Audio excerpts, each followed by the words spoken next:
تعالیٰ کی پاک ذات کے لیے ہے، بے شمار درود و سلام محمد الرسول اللہ صلی اللہ علیہ وسلم پر کہ جن کی پیروی میں ہی ہماری دنیا کی اور آخرت کی کامیابی ہے۔ اہل بیت کی فضیلت اور ان کے مناقب اور صحابہ کرام کا اہل بیت کے ساتھ حسن سلوک، یہ ہمارا بنیادی موضوع ہے جس پر 5 خطبے ہو چکے ہیں، اور وہ نقطہ اور پوائنٹ یہ ہے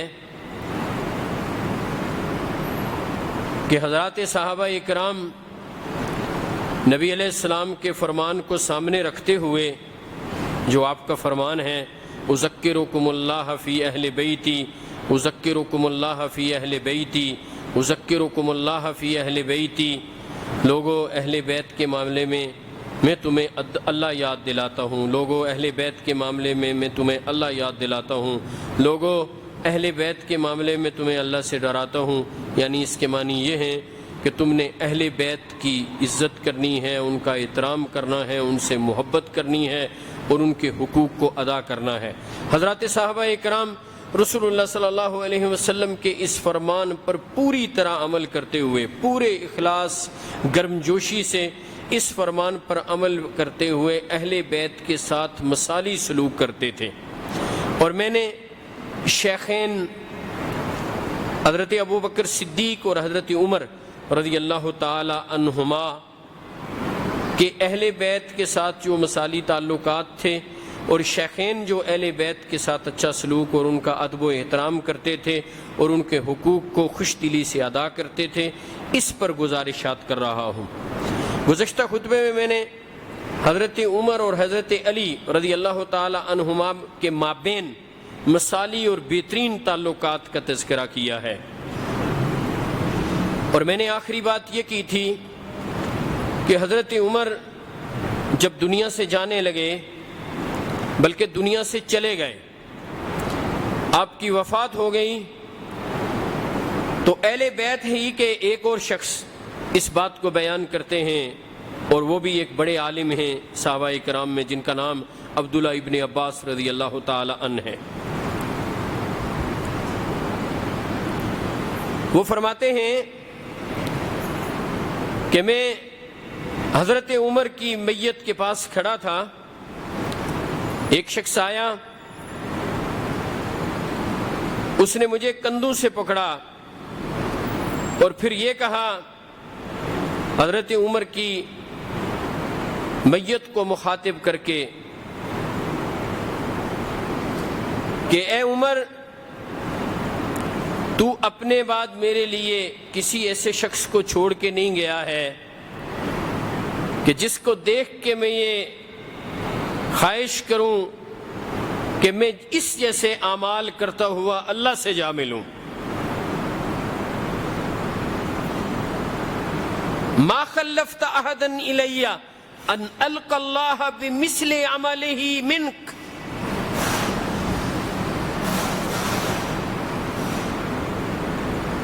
پھر کہنے لگے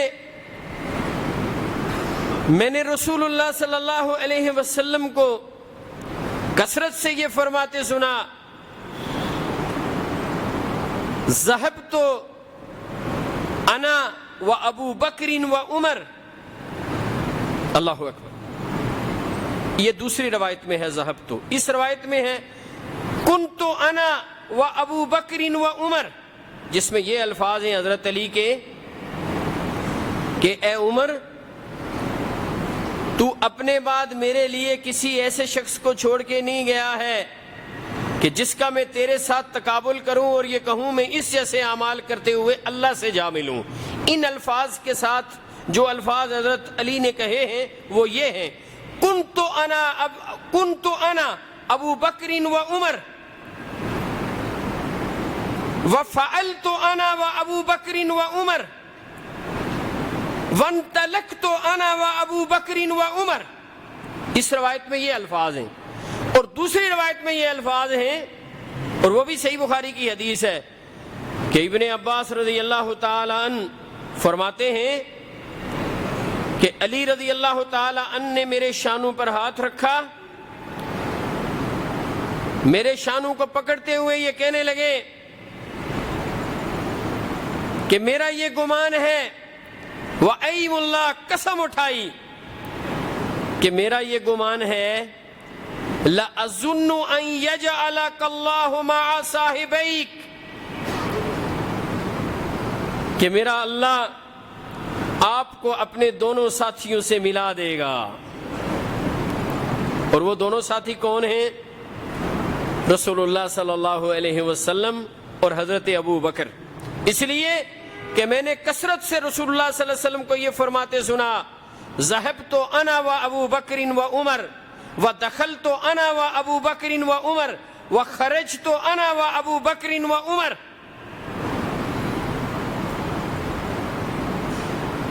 پہلی روایت میں یہ ہے کہ حضرت علی نے فرمایا، میں ابو بکر اور عمر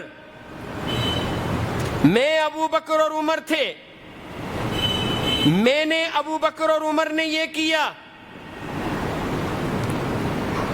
اور دوسری روایت میں ابو بکر اور عمر نے یہ کیا، یعنی جو کچھ کیا ساتھ ان کو بھی شامل کر لیا، یہ بھی تھے میرے ساتھ، یعنی ہر معاملے میں رسول اللہ صلی اللہ علیہ وسلم کے ساتھ رہنے والے ابو بکر اور عمر رضی اللہ تعالی عنہما۔ اور دوسری روایت فرمایا، اللہ اکبر، ذهبت انا وابو بکر وعمر ودخلت انا وابو بکر وعمر وخرجت انا وابو بکر وعمر، میں گیا، ابو بکر گئے، عمر گئے، میں داخل ہوا، ابو بکر اور عمر داخل ہوئے، میں کسی جگہ سے نکلا، ساتھ ابو بکر اور عمر نکلے، یعنی جہاں جاتے ابو بکر عمر ساتھ ہوتے، جہاں سے واپس آتے ابو بکر اور عمر ساتھ ہوتے۔ اب یہ بات کون فرما رہے ہیں؟ حضرت علی رضی اللہ تعالیٰ عنہ۔ یہ حضرت علی کے کمنٹس ہیں حضرت عمر کی میت مبارک کو دیکھ کر۔ اور میرے بھائیوں یاد رکھیے، حضرت علی کے بعد حضرت حسین رضی اللہ تعالیٰ عنہ اور حضرت حسن جو ان کے صاحبزادے ہیں، حسنین کریمین، اور جو اہل بیت میں سے ہیں، اور جن کے متعلق یہ بات مشہور ہے نا، نبی علیہ السلام نے 4 لوگوں کو چادر میں ڈال کے یہ فرمایا تھا، 5ویں آپ تھے صلی اللہ علیہ وسلم، اللہم ہاؤلاء اہل بیتی، اللہم ہاؤلاء اہل بیتی، اللہم ہاؤلاء اہل بیتی، اے اللہ یہ میرے اہل بیت ہیں۔ حضرت علی، حضرت فاطمہ، حسنین کریمین رضی اللہ تعالی عنہم اجمعین، اور ساتھ 5ویں رسول اللہ صلی اللہ علیہ وسلم۔ وہ اسی سے مشہور ہوا ہے نا، 5 تن پاک، 5 تن پاک، وَيُطَهِّرَكُمْ تَطْهِيرًا۔ یہ جو 5 تن پاک جن کو کہتے ہیں نا، انہی کے ساتھ صحابہ اکرام کا مثالی سلوک ہے۔ ان میں سے ہر شخصیت کے ساتھ حضرات صحابہ اکرام اور خصوصاً شیخین نے جو سلوک کیا وہ مثالی، عمدہ اور بے مثل اور بے مثال ہے، اس کی کوئی مثال نہیں ملتی۔ آج شیخین کو برا کہا جاتا ہے اور یہ ڈس انفارمیشن پھیلائی جاتی ہے کہ ان کا اہل بیت کے ساتھ اور خصوصاً خانوادہ علی کے ساتھ اچھا تعلق نہیں تھا، اور انہوں نے خانوادہ علی پر بڑے ظلم و ستم کیے۔ حضرت عمر رضی اللہ تعالیٰ عنہ کے دور میں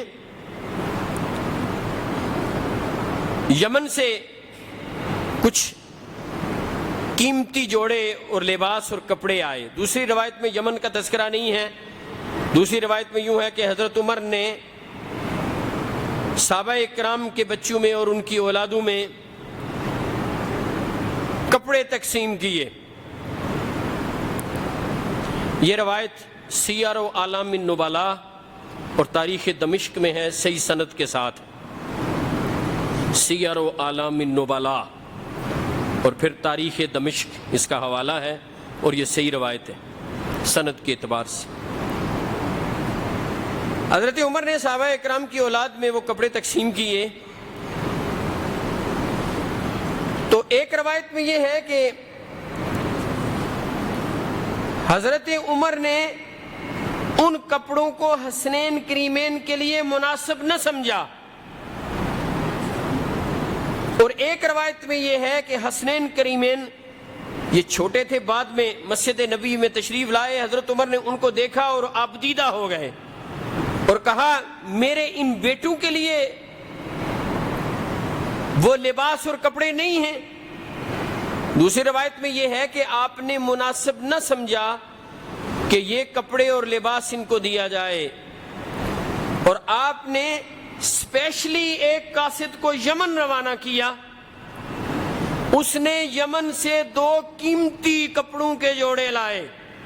اب ذرا تصور کیجئے حضرت عمر جیسا شخص کہ جو اتنے سخت ہیں اس معاملے میں کہ خود اپنے جسم پر جو لباس ہے اس میں پیوند لگے ہوئے ہیں، اس میں پیوند لگے ہوئے ہیں۔ حضرت عمر سے زیادہ کفایت شار اور حضرت عمر سے زیادہ بیت المال کے مال کو دیانت، امانت، اصول، قاعدے کے مطابق استعمال کرنے والا کوئی نہیں تھا۔ انتہائی باریک بینی سے حضرت عمر بیت المال کے اور مسلمانوں کے مال کو استعمال کرتے تھے۔ اب حضرت عمر جیسا شخص جس کے جسم پر جو لباس ہے اس میں پیوند لگے ہوئے ہیں، جو عبداللہ بن عمر رضی اللہ تعالی عنہ کو بھی ان کی ضرورت سے کم خرچہ دیتے ہیں، ضرورت کے مطابق بھی نہیں دیتے، کم۔ یہ الگ سے ایک چیپٹر ہے، میں اس کو بیان کروں کہ حضرت عبداللہ ابن عمر کا کیا حالت تھی حضرت عمر کے دور میں، معاشی پوزیشن کیا تھی۔ یہ عمر رضی اللہ تعالی عنہ جب اہل بیت میں سے حسنین کریمین کی باری آئی تو یمن سے قیمتی کپڑے منگوائے اور وہ کپڑوں کے جوڑے اب میرا دل خوش ہوا ہے۔ وہ قیمتی کپڑے حسنین کریمین کو تحفہ میں دے کے کہنے لگے اب میرا دل مطمئن ہوا ہے، اب میری طبیعت حشاش پشاش ہوئی ہے، میں اب خوش ہوا ہوں۔ جب لوگوں کے وظائف مقرر کرنے کا وقت آیا تو صحابہ کرام نے مشورہ دیا کہ آپ وظیفے کے تقرر کا آغاز اپنے سے کریں۔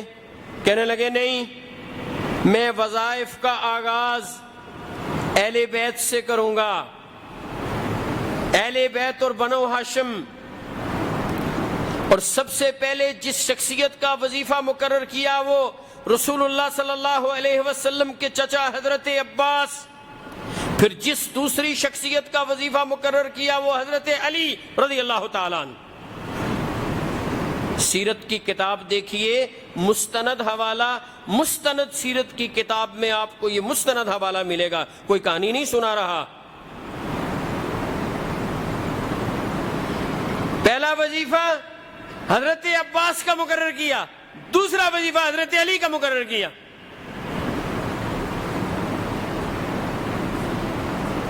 عمر بن خطاب رضی اللہ تعالی عنہ کا اہل بیت کے ساتھ حسن سلوک دیکھیے کہ عبداللہ ابن عباس رضی اللہ تعالی عنہ ان کا تعلق بھی اہل بیت سے ہے، نبی علیہ السلام کے خاندان سے ہے۔ دیکھیں نا، حضرت علی کے خاندان کے 4 فرد حضرت عمر کے دور میں زندہ تھے۔ حضرت فاطمہ تو اللہ کو پیاری ہو گئی تھی، حضرت علی، ان کے ساتھ حضرت عمر کا مثالی سلوک، حسنین کریمین، یہ 3 لوگ تھے، 3 لوگ خانوادہ علی سے۔ حسنین کریمین کے ساتھ حضرت عمر کا مثالی سلوک۔ اس کے بعد اہل بیت میں حضرت عباس اور ان کے بیٹے عبداللہ ابن عباس کے ساتھ بھی حضرت عمر کا مثالی سلوک، یہ بھی اہل بیت سے ہیں۔ عبداللہ ابن عباس رضی اللہ تعالی عنہ ابھی چھوٹی عمر کے تھے، حضرت عمر ان کی اتنی عزت اور تکریم کیا کرتے تھے کہ عبداللہ ابن عباس رضی اللہ تعالیٰ عنہ کو اپنے ساتھ بٹھایا کرتے تھے بڑے صحابہ کرام کی موجودگی میں. جو بدری صحابہ کرام تھے ان کے ساتھ بٹھایا کرتے تھے.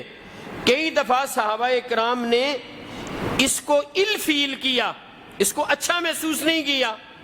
انہوں نے حضرت عمر سے کہا کہ آپ اس بچے کو، لڑکے کو جو ہمارے بچوں کے برابر ہے، آپ اس کو ہمارے برابر ادھر ہمارے ساتھ اور اپنے ساتھ بٹھا دیتے ہیں. تو حضرت عمر نے کہا تم جانتے ہو عبداللہ ابن عباس کون ہیں؟ پھر صحابہ اکرام پر ان کی علمی برتری ثابت کرنے کے لیے ایک دن حضرت عمر نے یہ کیا جس واقعے کو خود عبداللہ ابن عباس بیان کرتے ہیں رضی اللہ تعالیٰ عنہ. حضرت عمر نے صحابہ کو جمع کیا، کبار صحابہ بیٹھے ہوئے ہیں، بڑے لوگ، مسلمانوں کی کریم بیٹھی ہوئی ہے، حضرت عمر بھی ہیں. آپ نے عبداللہ ابن عباس کو بلایا رضی اللہ تعالیٰ عنہ. عبداللہ ابن عباس کہتے ہیں میں سمجھ گیا آج صحابہ اکرام پر میری علمی برتری ثابت کرنا چاہتے ہیں کہ یہ بچہ عمر میں تو چھوٹا ہے لیکن جانتے ہو یہ کون ہے؟ یہ اہل بیت سے ہے اور قرآن کا عالم ہے، یہ ترجمان القرآن ہے. مجھے بلایا، جب میں گیا تو مجھے وہاں بٹھا کے صحابہ اکرام سے پوچھنے لگے کہ ذرا بتاؤ یہ جو سورت ہے سورۃ النصر، اذا جاء نصر اللہ والفتح ورأیت الناس يدخلون فی دین اللہ افواجا فسبح بحمد ربک واستغفرہ انہ کان توابا، اس سورت کے متعلق تم کیا جانتے ہو؟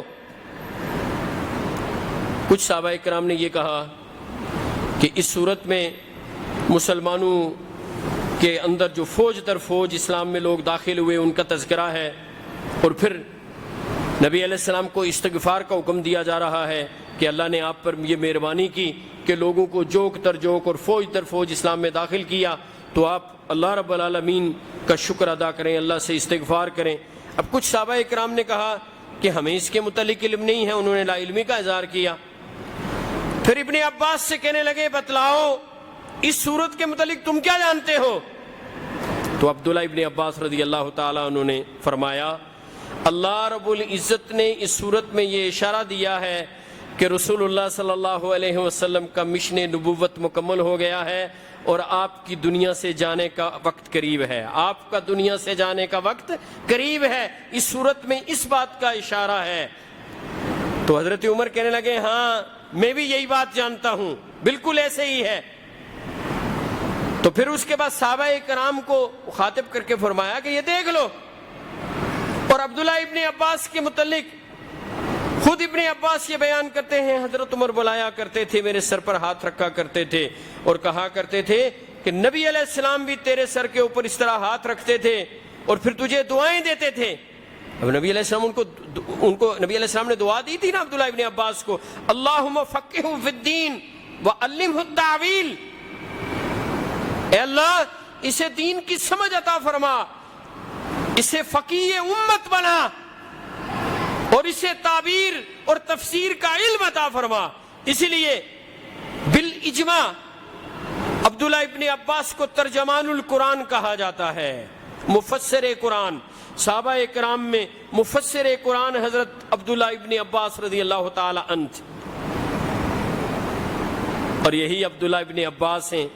اب ان کی گواہی بھی سن لیجئے حضرت عمر کے متعلق. حضرت علی کے ساتھ حضرت عمر کا مثالی سلوک، پھر حضرت علی کی گواہی ان کے متعلق. اسی طرح عبداللہ ابن عباس رضی اللہ تعالی عنہ کے ساتھ حضرت عمر کا مثالی سلوک. اب عبداللہ ابن عباس کی گواہی سن لیجئے جو انہوں نے حضرت عمر کے متعلق دی. اور یہ روایت بھی صحیح بخاری میں ہے، بہت توجہ کیجئے تاکہ آپ کو نقطہ سمجھ آئے میں کیا کہنا چاہتا ہوں، کیا سمجھانا چاہتا ہوں. عبداللہ ابن عباس رضی اللہ تعالی عنہ، عبداللہ ابن عباس رضی اللہ تعالی عنہ جب حضرت عمر کی جان کنی کا وقت تھا، آپ کو زخم لگے ہوئے تھے، تو ابن عباس رضی اللہ تعالی عنہ وہاں پہنچے اور حضرت عمر کو مخاطب کر کے کہنے لگے کہ آپ کیوں پریشان ہیں؟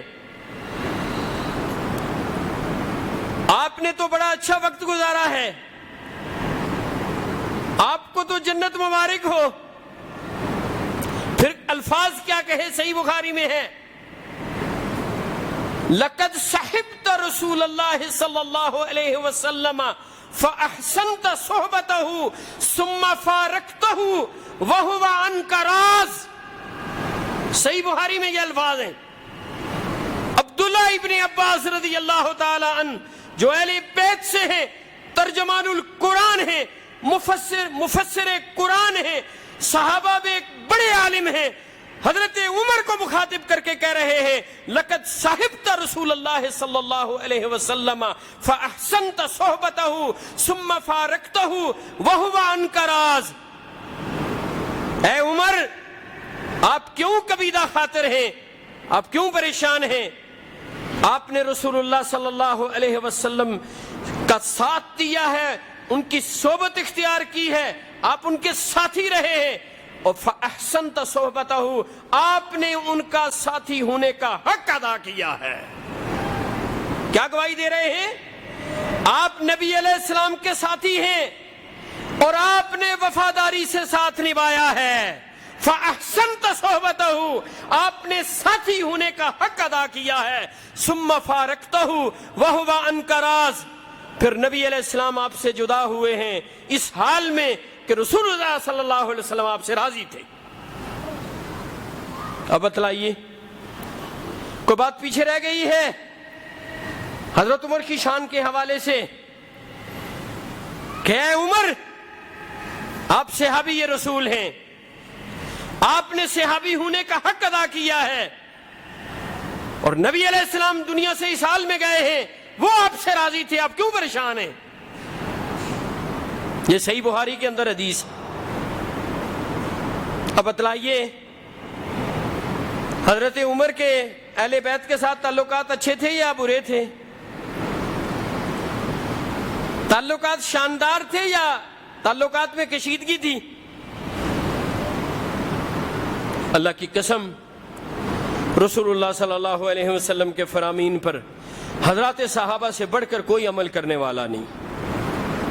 اس پر امت کا اجماع ہے، کوئی مسلمان یہ سوچ بھی نہیں سکتا کہ رسول اللہ صلی اللہ علیہ وسلم کے صحابہ سے بڑھ کر کوئی نبی علیہ السلام کے فرامین پر عمل کرنے والا ہو۔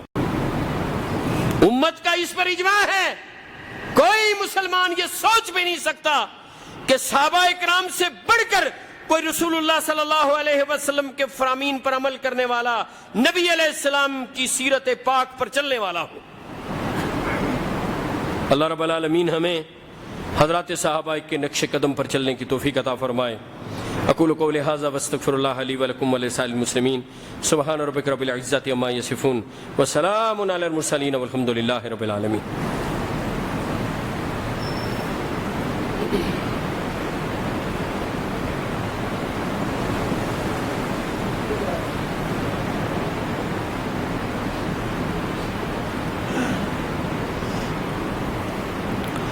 ان الحمد للہ نحمده ونستعینه ونستغفره ونعوذ باللہ من شرور انفسنا ومن سیئات اعمالنا من يهده الله فلا مضل له ومن يضلل فلا هادي له واشهد ان لا اله الا الله وحده لا شريك له واشهد ان محمدا عبده ورسوله صلی اللہ علیہ وسلم۔